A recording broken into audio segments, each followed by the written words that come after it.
Hi, I'm Tim Rubble, and welcome to another episode of Adventure Athlete. We're back from our 1 week on the road, and we did that in the GMC Canyon.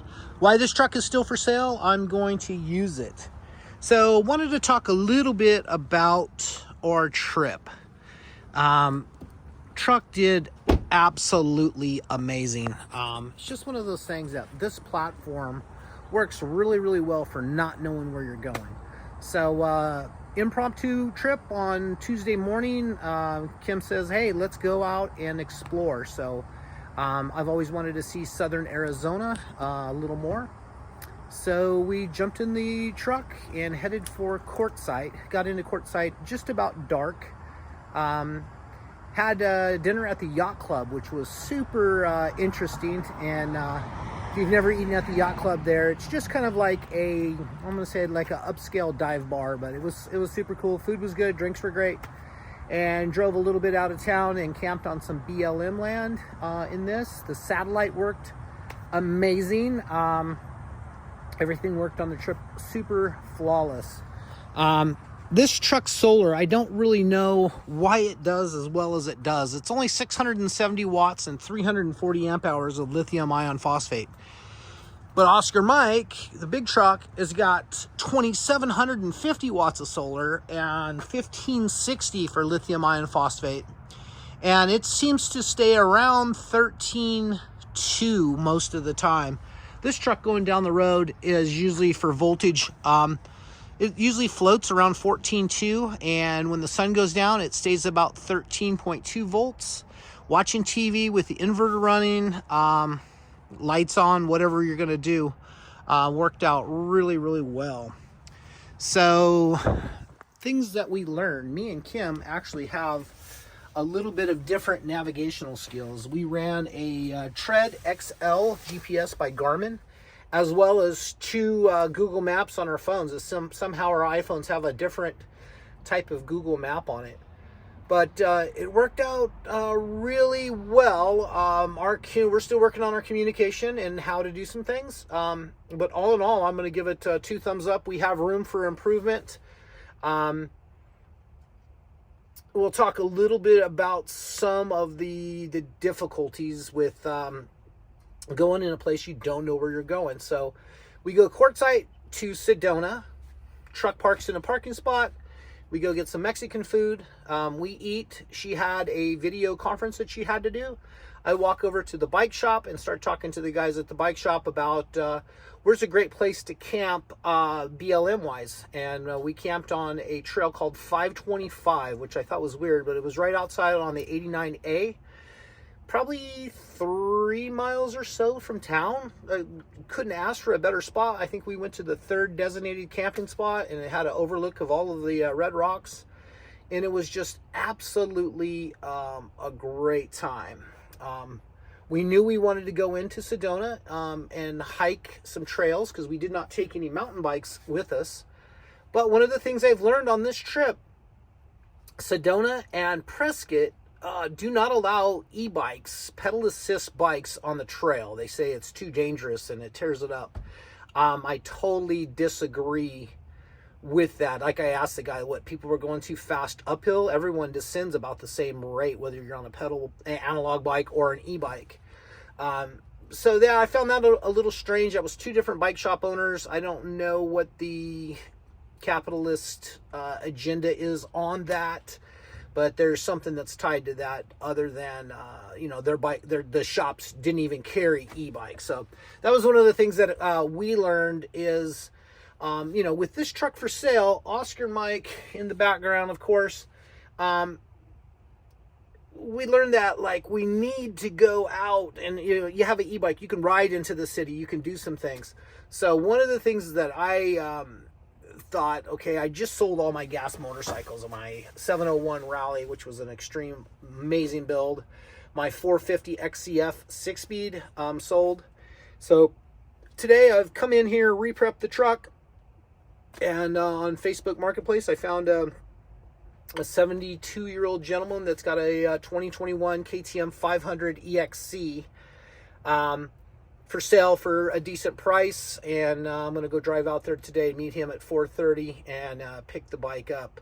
I think it's got 530 miles on it. So it's a brand new bike, adult owned and ridden, probably never raced. Seems like a decent guy to deal with. I talked to him on the phone yesterday. So that's going to solve one problem. Another problem is obviously I got to buy another analog bike at some point in time down the road to ride Sedona, which I want to ride. And then Prescott's got a lot of really cool trails. So 2 days in Sedona, we got a hotel the second night. Another plus for this. So serviced water up here. I carry these little jugs, and those are each a half gallon each, and there's 6, so 3 gallons of water, as well as I have 14 gallons underneath the sink that runs through here, and I only do purified water through here. So this is drinking water also. It's also shower water. We did not take a shower out of here the whole trip. We pretty much used this to stage with. Went to the hotel, got to the hotel about 4 o'clock and checked in, and it had a parking space out in front. It just made things super easy, and we went in, showered up. I topped off water. I grabbed some more ice for the freezer, and we had a really nice time that night at a local karaoke bar. Worked out really, really well. So we took off the next morning and went to Jerome we went to Montezuma's Castle, which is the Indian cliff dwellings right there. And that's super cool. Kind of a neat little, kind of a spiritual place for me, like knowing that people live there and how they lived was kind of neat. So we did that. We went to Jerome, parked, of course, in a parking spot. Things that we could not do in the big truck. So, you know, you got a big expedition truck that you have your bicycles, your motorcycles, your paramotors, your one wheels. Everything you need is in that truck. I don't think I would take that up through Jerome. I believe that's the 89A that goes up there. I don't think I would bypass that. It's kind of too tight, and it would be pretty tough to navigate some of those tall mountain roads and super sharp turns. But this did super well.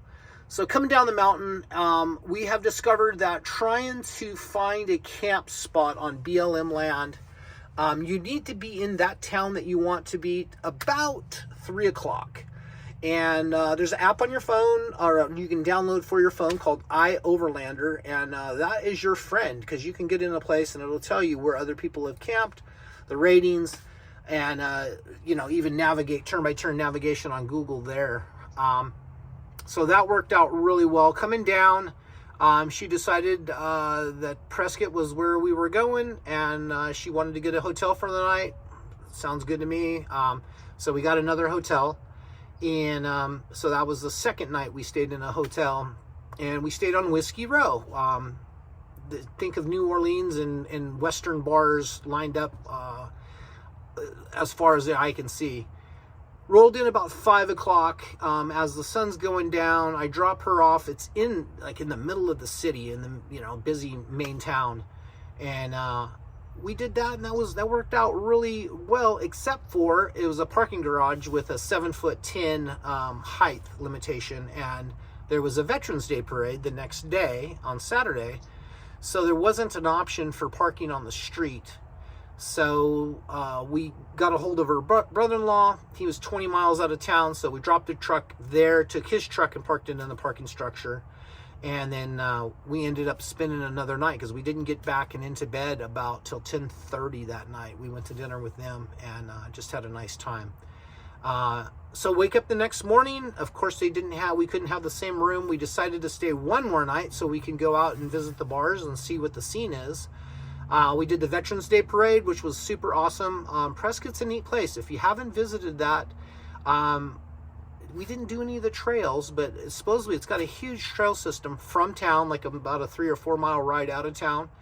And we stopped in 2 bike shops where we had the discussion about how e-bikes were not healthy for you and all of that kind of crap. But I went through that. E-bikes are not allowed on the trails, so you have to either rent a bike. I was surprised to know that like a rental is between $130 and $200, depending on what type of bike you rent. So anyway, got through that. We had to change rooms, check out of one, and then wait till 3 o'clock to check into the other. Wasn't that big of a deal, because there's a lot to explore and see and shop down there. There's a really neat backpacking place right down Maintown. I only took some shorts and a light jacket with me, and I decided to go buy some stuff, so I bought a pair of pants and a nice jacket there. The guys that worked there were very helpful, and they knew a lot about the trail system and where to hike and everything. So Sedona's going to be a go back too, but we're going to do that in Oscar Mike so we can take more stuff with us, and we'll probably camp right outside of town or at Kim's brother-in-law's property that he's got like something crazy, like 7 acres. Absolutely beautiful place. So on that, we left Sedona and we headed back home because I had some deals going from Craigslist. So I have sold the CNC plasma. All of the funding from what I sold in the shop now is going to buy the new motorcycle. So I'm super stoked on that, buying that cash without touching any of the money in the bank. And just kind of sold a lot of stuff that I didn't really need. So moving down the road, moving in the direction that we want to head, which is to be on the road full time. While I'm talking, I'm going to rest my arm here, but this little platform works so good. Now Prescott is cold, and if I was out on BLM, I think it was like 31 one night and the highs was like 60.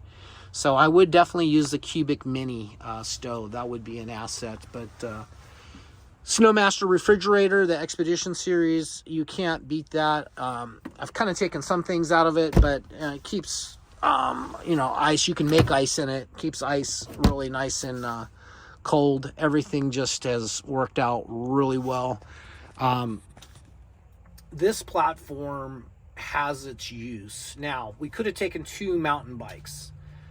Downfall with that is when you get out, you have to take them outside, lock them up. So I would think I would do an outside bike rack on this if I was going to keep it.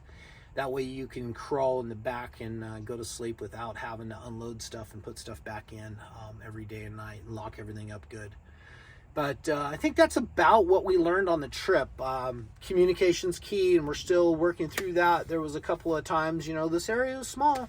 A couple times that it got where we maybe weren't talking to each other as well as we'd like to have. But in the end, I think we both learned from that. And, small spaces and what to do is tough to do that. Now, my ankle is, I broke that 30 years ago or so in doing motocross, and the arthritis has hit it. So I think we did 19,000 steps one day, and my ankle definitely felt that the next day. I had ibuprofen up and walk around a little less the next day, but keep it moving. But other than that, the adventure truck is still for sale. I have dropped the price to $60K, which I feel, once again, is a bargain for what this is. Fully self-contained. Porta potty under here, that worked great. This right down here is the shower pan. Got the shower curtain up here. There's the little sink sprayer faucet, hot water on demand. It's just a perfect truck. I would say every 10 days you would have to restock. But it makes so nice to be able to park in a parking space. No, you can't go through a drive-through because they have height limitations on most of them. But I think all in all, this has worked out really well, and that's what showed me it's going to be a little tougher in the big truck. So we'll have to ride a motorcycle down a road to see, like, oh, are we going down a box canyon? Where's a good spot? And then come back to the truck and then go park it. So it's going to be a little bit more work, but looking forward to the future. As you can tell, super passionate as the shop is clearing out. I thought I was going to miss some stuff. Haven't missed that at all. The one thing that I did miss was like a one bike concept. And I think like a KTM 500, a Husqvarna 501, that platform is the best one bike you can own. You can ride single track, enduro cross, race king of the motos, dual sport. Probably doesn't go down the freeway at 70, but it goes down the freeway at 55, 60 just fine. So I'm looking for it. I'm super stoked to get this bike. It's even got some parts and skid plates and stuff on it already. So ordered a graphic package to get adventure.athlete on there, and follow Tim Roble for more. So that's going to be it for now, guys. I thought I would just put this video out. I'm a little late on my Sunday video, but it's out now. Thank you guys for watching. If you all made it this far, please give me a thumbs up and a like, and hit me up down below with just a hey, thank you, or whatever you would like to say. You got a question, an inquiry, something you'd like to know. I'm passionate about overland travel, and I feel like I got a good skill set at it and understanding what's going on. So if I can help someone out, I would love to help you guys out. So let's create a neat community. But that's going to be it for now. Thank you guys for watching. I'm Tim Roble, and I'll catch you here next time.